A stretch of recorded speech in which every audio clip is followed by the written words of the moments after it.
pas ça.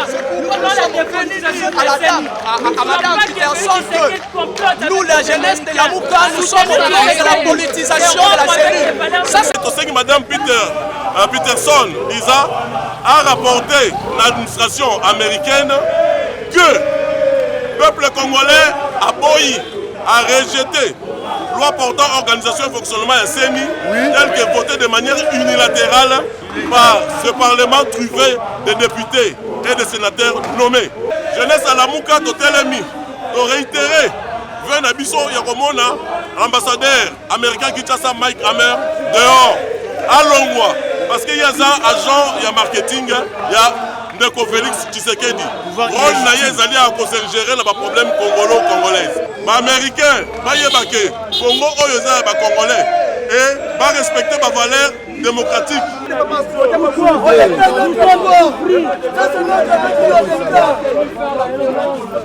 La jeune nouvelle là a décidé de s'engager pour la communauté internationale. Parce que le lot a comprendre que non, tous les liboso et l'ambassade des États-Unis, oh, mais c'est ma caméra a commis coopéra, il y a quoi pour s'ingérer dans ma caméra congolais. Il y a un biso et que les Congolais, les jeunes et la Mouka, Tolobi, Toboy, ingérence dans ma caméra biso. Nous écoutons les mains à liboso et l'ambassade des États-Unis pour lancer un message dans Madame Peterson. Tolingi lisusu monsieur Nzita Awate et Panabiso. Pour monsieur Nzita Zali Oyo, parmi les acteurs Oyo, Basalaki que Mboka Nabiso est tombé dans la crise institutionnelle, crise de légitimité. Ils ont non par rapport à la loi Oyo, Basal de manière unilatérale. Tolobi lisusu ingérence, Yanzita et l'équipe makasi na politique ya Congo. Akoma lokola coopérant, il y a pouvoir à Chilombo. Tala mutu mbakoma olia misili. Akoma komela tirbo. Akoma lokola moto oyo aluli Congo. Tolobi akanga bisaka na ye akende. Totele mifo na kodenoncer machination ezali kosalema na CENI.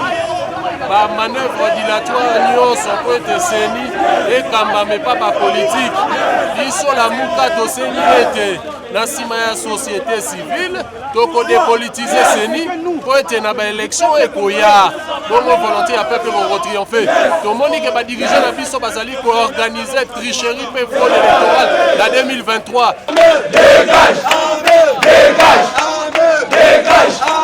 Dégage! Dégage! Dégage! Dégage! Dégage!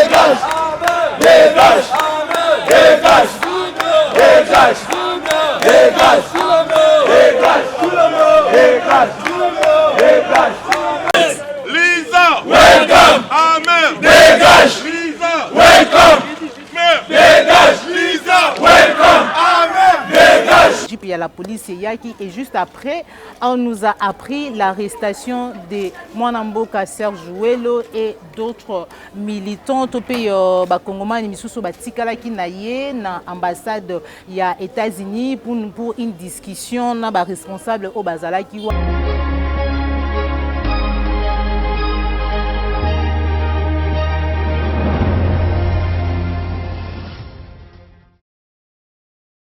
Bonjour, bonsoir, Mandek Balandi, Appliqueur Télévision, la chaîne de vérité, la chaîne qui vous informe en temps réel. Voilà, vous allez en direct, il y a l'ambassade des États-Unis, il y a jeunesse, il y a la Mouka, tout le monde babaï Congomani, il y a vraiment, nous premièrement, qu'on signaler, tout le monde remercier présence, il y a sous-secrétaire adjointe, il y a d'État américain, où il y a Kinshasa, il y a Lisa Peterson, mais aussi pour être rappelé, aux États-Unis, que maye ezali koleka awa démocratie ezalité alors que les États-Unis ezali ko soutenir démocratie et sengeli na Mike Hammer o to benga kandita akoka bongo kozonga na mboka na ye en pona maye ezali ko sala oh vraiment ba kongomani ba ko sepela na yango te mais voilà na tiki bino bolanda lo lenge nini mona mboka Serge Jouelo asili vraiment ko lancer message na ye na États-Unis to pe liboso ya ambassade des États-Unis on se retrouve tout à l'heure mais kasi ya monati kabino na kopesa matondo mingi mingi na Joël go na gauche chasseur d'image ozwa misi ma caméra merci na Cordo puis ma foudou penayo popol ayombe on se retrouve tout à l'heure.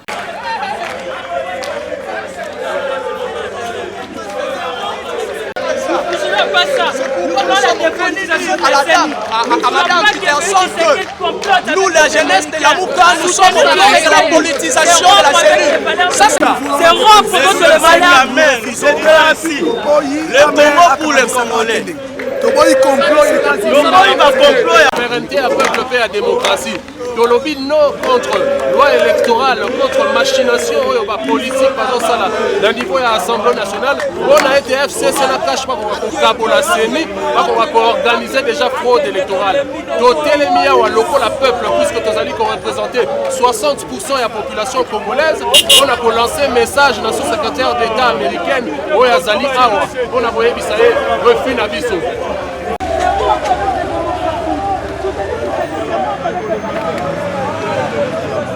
Muka est ennemi et il bosse ambassade il y a États-Unis à Kinshasa parce que le lot Toyambi sous-secrétaire d'État américain chargé des droits humains, Madame Lisa Peterson aye awa. Yango biso jeunesse à la Muka pacifiquement de la sitting.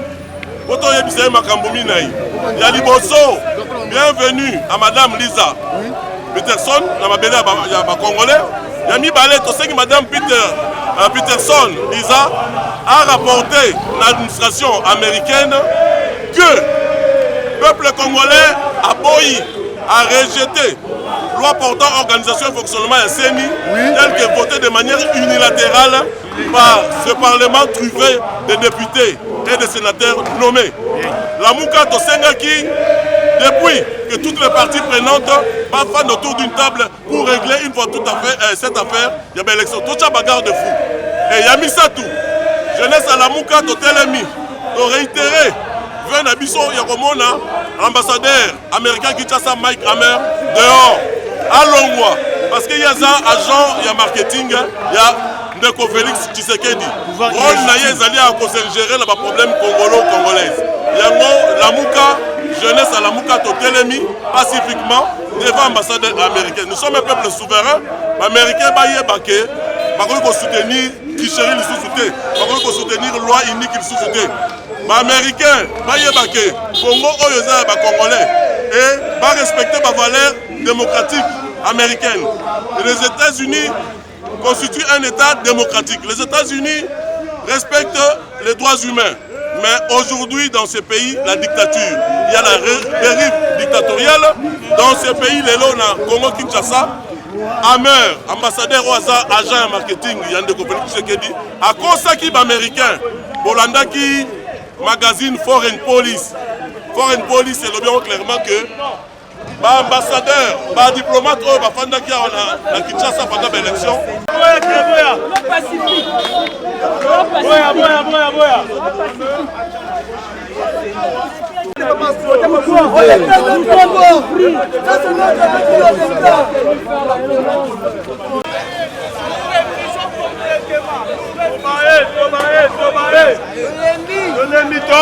Omoni biso bajene toza awa bajene ya nouvelle elana ya eside tosangani mpona koya koyebisa na communauté internationale parce que lelo awa bocomprendre que non toza liboso ya ambassade ya États-Unis oyo mese Mark Hammer akomi coopéra ya koya kosingere na makambo ya bacongolais yango wana biso etake bacongolais bajene ya lamuka tolobi toboyi ingérence na makambo ya mboka na biso. Donc le peuple congolais bisika nyonso bozali ezala boza na libanda ya mboka lelo awa tozali boso ambassade ya États-Unis mpona koloba non na makambo oyo monsieur Nzita azo soutenir Chilombo na fraude électorale oyo esalemaki na 2018. Voilà présence na biso yango wana.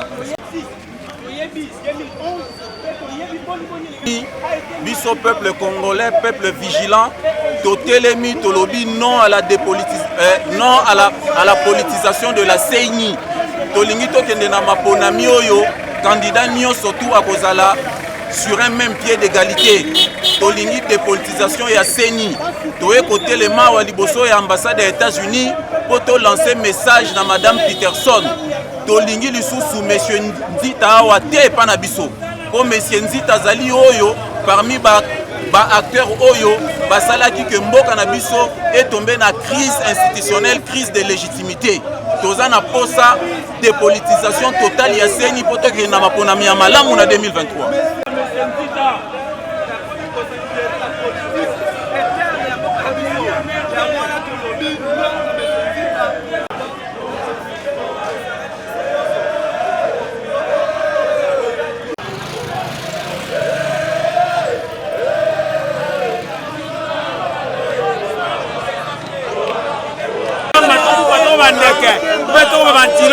banyama baboma biso botemele bacheli kongola tout en commoté bakomo déplacé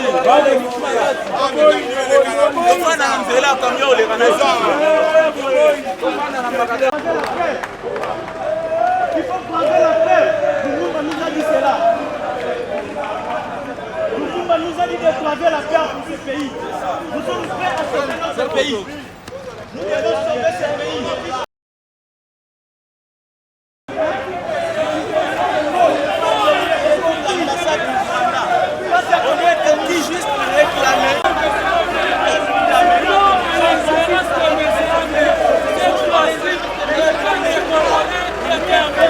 Aller jusqu'au bout pour que sa volonté puisse triompher.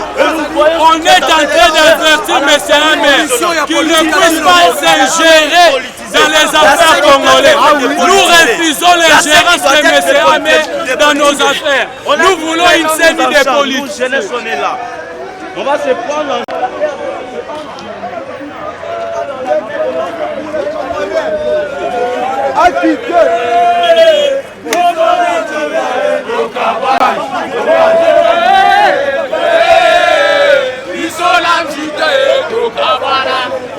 Il faut braver la paix. Donc, l'avenir du Congo, c'est maintenant. Nous, jeunes de la Mouka, nous, peuple congolais, nous avons pris conscience et nous disons non à l'ingérence de M. Amer. Nous disons non à l'ingérence de M. Amer. A quitté Congo. 38 heures à libérer Mabele Yabakomo.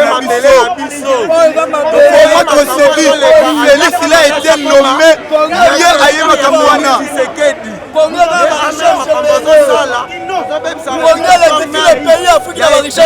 Tous les pays avant la richesse Congo est comme Mabé. Congo doit souffrir. Misala Nzate, Kolia Malonga Nzate.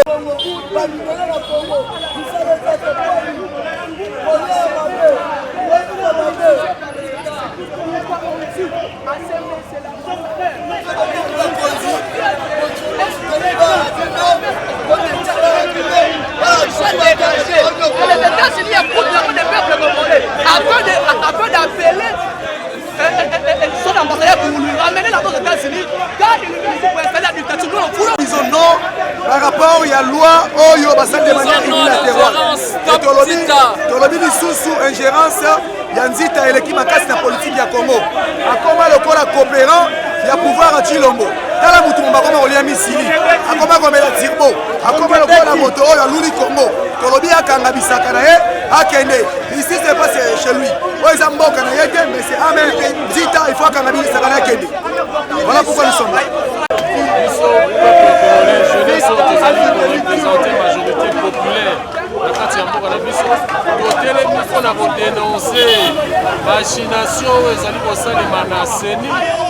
la manœuvre dilatoire nyonso po ete seni ekambame pa bapolitike biso lamuka tosengi ete na nsima ya société civile tokodepolitize seni po ete na baélection ekoya bongo volonté ya peuple kotriomphe. Tomoni ke badirige na biso bazali koorganize tricherie mpe fraude électorale na 2023 yango omoni biso lamuka biso jeunesse totelemeli po toboya eloko wana.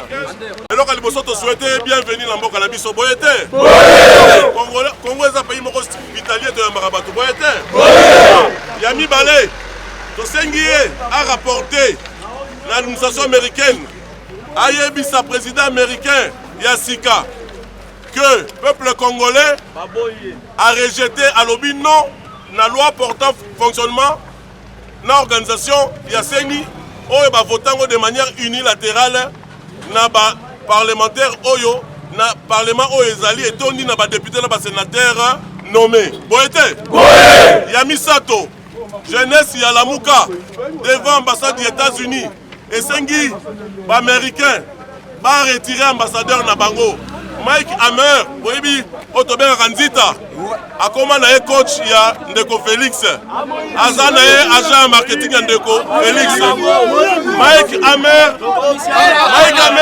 akoma kosengere na politique intérieure ya Congo yango biso pepe congolais toboyi ye yango tolobi boye États-Unis bo soutenir réforme oyo na parlement illégitime wana te.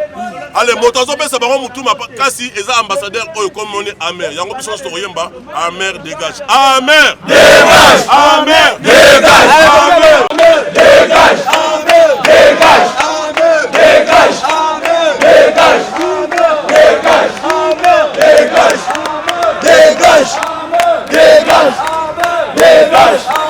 Dégage.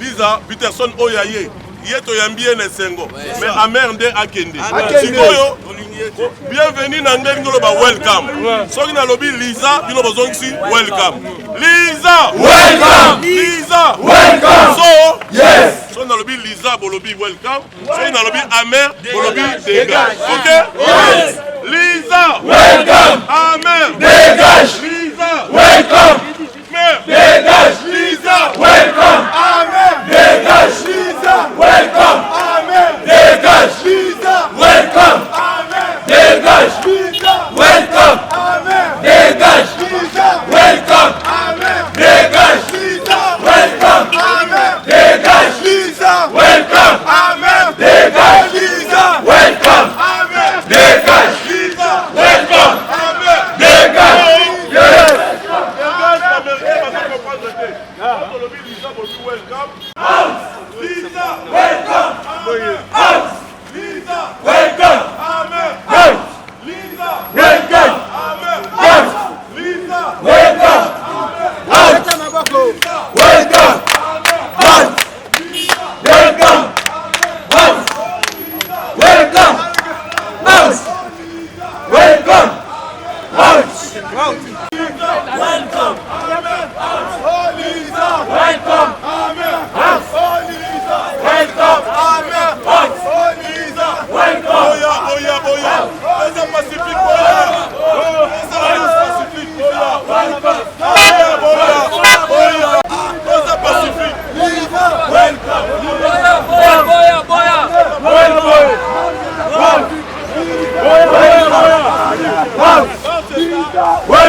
Bonjour. Monsieur l'ambassadeur. Merci. Très heureux de vous revoir. Ah, très bien, toujours. Merci beaucoup.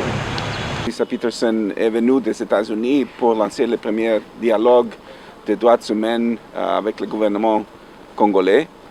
Mais c'est très important dans une démocratie de toujours parler avec toutes les autorités politiques du pays, spécialement aussi les oppositions, la MOUCA et le président Fayulu, qui représente un parti politique très important, et pour avoir et comprendre les perspectives qu'il y a pour améliorer et renforcer la démocratie en RDC. On l'a discuté, on a écouté bien les préoccupations de M. Fayulu, et bon, on est en train d'avoir le dialogue avec tous les forces politiques, le gouvernement, la société civile, bien sûr pour voir qu'est-ce que les États-Unis peuvent faire pour soutenir le renforcement de la démocratie congolaise.